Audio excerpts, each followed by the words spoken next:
বরগুনা পৌরসভার সংগ্রামী আমির, সদর থানা শাখার সংগ্রামী আমির, অন্যান্য নেতৃবৃন্দ, আমার প্রান্তীয় কর্মী ভাইরা, আসসালামু আলাইকুম ওয়া রাহমাতুল্লাহি ওয়া বারাকাতুহু। সংগ্রামী কর্মী ভাইরা, সম্মানিত বরগুনাবাসী, আমরা অবগত আছি রমজান মাস একটি বছর ঘুরে আমাদের সামনে সমাগত। এই রমজান মাস কোরআন নাজিলের মাস। আল্লাহ তাআলা এই রমজান মাসকে মুমিনদের প্রশিক্ষণের মাস হিসাবে আমাদেরকে বোনাস দিয়েছেন। তাই এই রমজান মাসের পবিত্রতা রক্ষা করা আমাদের মুমিন হিসাবে আমাদের দায়িত্ব। এই পবিত্রতা রক্ষা করতে হলে আমাদেরকে কি করতে হবে? অশ্লীলতা, বেহায়াপনা দেখলে আমাদেরকে সেটা প্রতিহত করার চেষ্টা করতে হবে। দিনের বেলা হোটেল রেস্তোরাঁ বন্ধ রাখতে হবে। যেহেতু 95% মুসলমানের দেশ বাংলাদেশ, এই বাংলাদেশে যদি কোরআনের রাজ আমাদেরকে কায়েম করতে হয়, তাহলে এই রমজান মাসে শিক্ষা গ্রহণ করার মাধ্যমে দেশ ও জাতি গঠনে মুসলমান হিসাবে আমাদেরকে ভূমিকা পালন করতে হবে।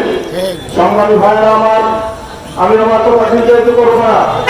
আজকে আমি বরগুনার ব্যবসায়ী তথা জনসাধারণকে আহ্বান জানাবো, আসুন, যেজন্য আমাদের প্রশিক্ষণের জন্য রমজান মাস দিয়েছেন, আমরা রমজান মাসকে যথাযথ মর্যাদা দেওয়ার মাধ্যমে, নিজেরা প্রশিক্ষণ গ্রহণ করার মাধ্যমে এই কোরআন নাজিলের মাসকে আমরা যাতে সুন্দরভাবে পালন করতে পারি, এজন্য আমাদের সবার সার্বিক সহযোগিতা আমি কামনা করে আমার বক্তব্য শেষ করছি। আমিন। আসসালামু আলাইকুম ওয়া রাহমাতুল্লাহি ওয়া বারাকাতুহু। এই উপস্থিতি এ পর্যায়ে আপনাদের সামনে বক্তব্য রাখবেন আজকের মিছিলের প্রধান অতিথি, বাংলাদেশ জামায়াত ইসলামী বরগুনা জেলা সাধারণ সংগ্রামী আমির, বরগুনা টাউন মজলুম জনতা মাওলানা আফজালুর রহমান।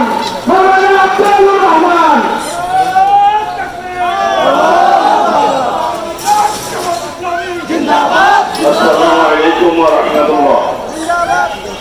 ইন্নাল হামদুলিল্লাহ ওয়াসসালাতু ওয়াসসালামু আলা রাসূলিল্লাহ।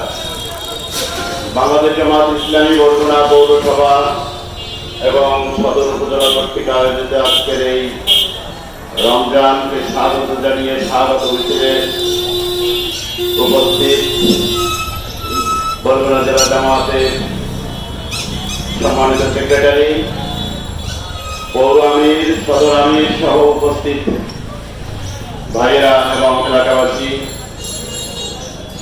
মাহে রমজান আমাদের কাছে আমাদের দোরগোড়ায় করান আসছে। প্রত্যেকটা মাস আসার আগেই আমরা বুঝি এ মাসের কিছু আবেদন আছে, চাহিদা আছে। যেমন ফেব্রুয়ারি মাস আসার আগেই আমরা দেখি এটা ভাষার মাস, মার্চ মাস আসার আগেই আমরা বুঝি যেটা স্বাধীনতার মাস, ডিসেম্বর মাস আসার আগেই আমরা বুঝি এটা বিজয়ের মাস, মে মাস আসার আগেই আমরা এটা বুঝি শ্রমিকদের মাস। ঠিক সেরকম ভাবে শাবান মাস আসলেই আমরা অনুভব করি মাহে রমজান আসতেছে, আর মাহে রমজান হলো আল কোরআনের মাস। মাহে রমজানের কথা শুনলেই আমাদের যে কথাগুলো মনে পড়ে যায়, তার প্রতীকটা হলো এই মাস কোরআনের মাস। প্রত্যেক মুমিনের তাই প্রস্তুতি নেওয়া দরকার আল কোরআনের নির্দেশনা জানা এবং মানার জন্য। আল কোরআন নির্দেশনা অনুযায়ী নিজে চলবো, আমার পরিবারকে চালাবো, আমার সমাজকে চালাবো, আমার রাষ্ট্রকে চালাবো, এই ওয়াদা নেওয়া দরকার। এরপরে আমাদের